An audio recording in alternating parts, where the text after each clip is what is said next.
पर दिल्ली से पटना तक अब सियासी संग्राम छिड़ा हुआ है। सदन के अंदर से लेकर बाहर तक वोटर री-वेरिफिकेशन को लेकर विपक्ष लगातार प्रदर्शन कर रहा है।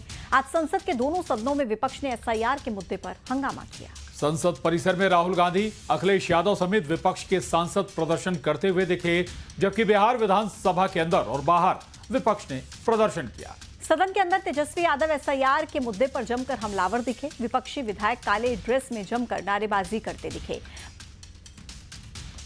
विधानसभा में तेजस्वी और नीतीश के बीच जमकर बहस हुई। तेजस्वी यादव के आरोप पर नीतीश कुमार हमलावर नजर आए। इस दौरान लालू समेत पूरे आरजेडी पर जमकर बरसे।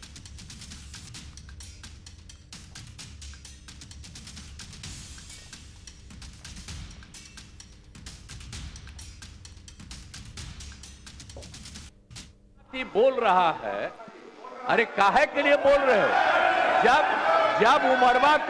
जब उम्र तुम्हारा कम था, तुम्हारे पिताजी 7 साल मंत्री थे और उसके बाद तुम्हारी माता 7 फिर मंत्री रही, आज तुम मुख्यमंत्री रहे।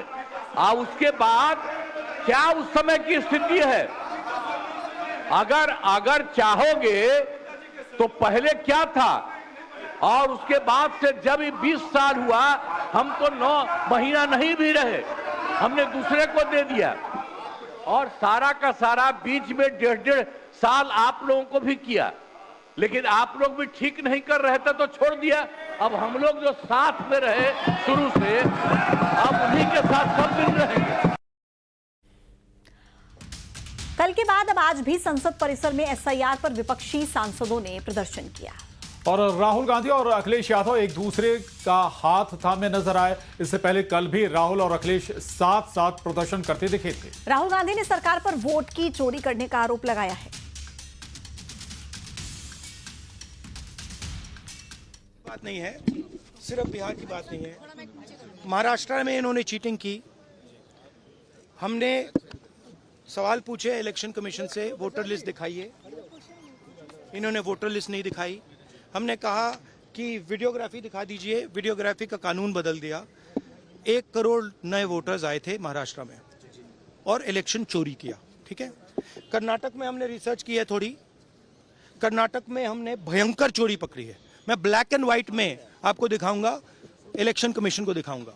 ठीक है, ब्लैक एंड व्हाइट में कि कैसे चोरी की जाती है, कहाँ की जाती है।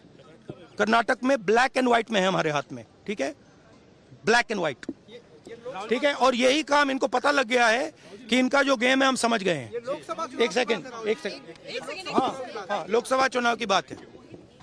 हमने एक कंस्टिट्यूएंसी चुनी, वहां पे हमने डीप डाइव किया। क्योंकि प्रॉब्लम क्या है, ये वोटर लिस्ट देते हैं पेपर में, और पेपर की जब वोटर लिस्ट आती है उसको एनालाइज किया नहीं जा सकता। तो एक कंस्टिट्यूएंसी ने हमने पूरी की पूरी वोटर लिस्ट ली, उसको डिजिटल फॉर्मेट किया।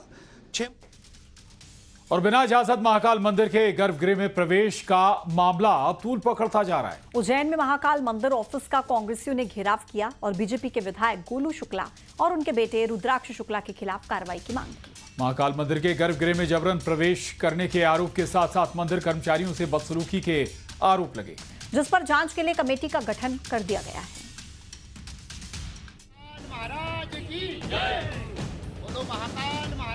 बाबा महाकाल मंदिर में बिना परमिशन के गर्भगृह में प्रवेश करने पर विरोध अब तेज हो चुका है।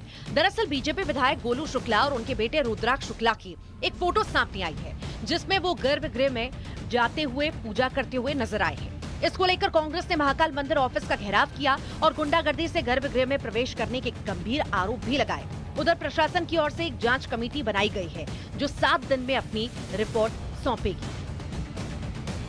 ये मामला संज्ञान में आया है कि कल माननीय विधायक गोलू शुक्ला जी अपने समर्थकों के साथ जल चढ़ाने के लिए आए थे और बिना अनुमति गर्भगृह में गए थे और कुछ कर्मचारियों के साथ अभद्रता का व्यवहार भी किया था। ऐसी जानकारी संज्ञान में आने के बाद प्रशासक महोदय के द्वारा एक 3 सदस्यीय दल का गठन किया गया है और 7 दिवस में उसकी रिपोर्ट प्रस्तुत करने के निर्देश दिए गए हैं। कांग्रेस के आरोपों पर बीजेपी ने पलटवार करते हुए कहा कि कानून सबके लिए बराबर है, जांच के बाद सब स्पष्ट हो जाएगा।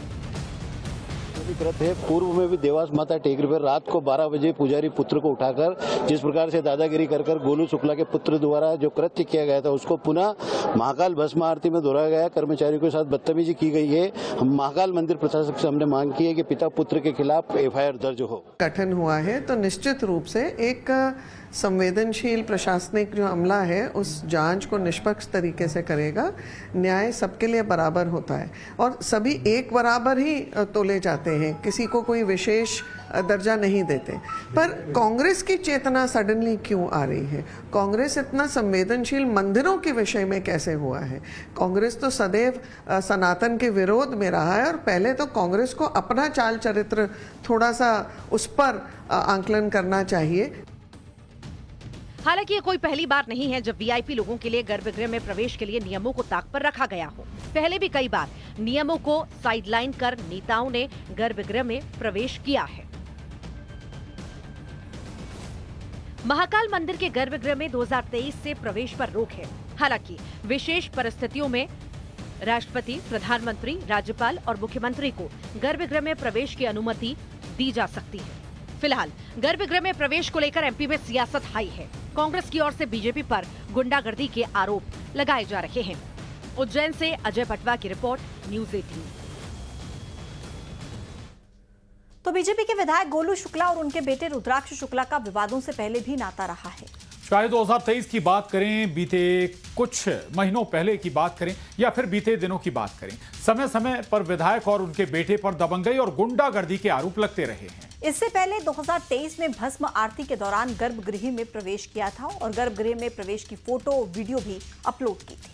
देवास में पुजारी के साथ मारपीट का आरोप भी है। इन पर देर रात माता टेकरी में दर्शन करने का आरोप भी है। मंदिर कपाट बंद होने पर खुलवाने का भी आरोप है। काफिले में लाल बत्ती और हूटर लगी कार भी थी। बीते दिनों गर्भगृह में जबरन प्रवेश के आरोप भी इन पर लगे थे। रोकने पर कर्मचारियों से इन्होंने बदसलूकी भी की थी। मंदिर प्रशासन ने गुंडागर्दी के भी आरोप लगाए हैं। और उज्जैन में सावन के पहले सोमवार को बाबा महाकाल की पहली सवारी मंदिर में करीब 30 मिनट देरी से पहुंची। इसके बाद मंदिर समिति ने देरी के लिए कहारों और पुजारियों को जिम्मेदार बताया। इस बात से महाकाल मंदिर के पुजारी नाराज हो गए। उन्होंने कहा कि अगर अधिकारियों ने माफी नहीं मांगी तो अगली सवारी में सभी पंडे पुजारी काली पट्टी बांधकर विरोध करेंगे। पुजारियों ने इस मामले की जानकारी मुख्यमंत्री और उज्जैन कलेक्टर को पत्र के माध्यम से दी, जिसमें कहा है कि प्रशासन, पुलिस और मंदिर समिति अपनी जिम्मेदारी निभाने में विफल होती है तो उसका दोष पुजारियों और कहारों पर मढ़ देती है। महेश पुजारी ने कहा कि सभा मंडप से लेकर पूरे सवारी मार्ग पर तक नेता, अधिकारी, पुलिसकर्मी और बहरूपिये पालकी के साथ सेल्फी लेते देखे गए, जिस वजह से देरी।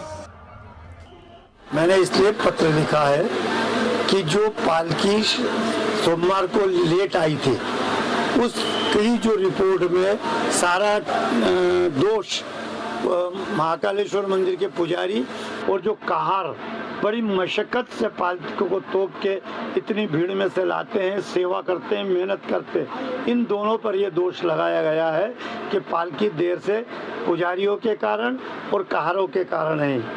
ये पुजारी का भी अपमान है और जो कहार सेवक है उनका भी अपमान है।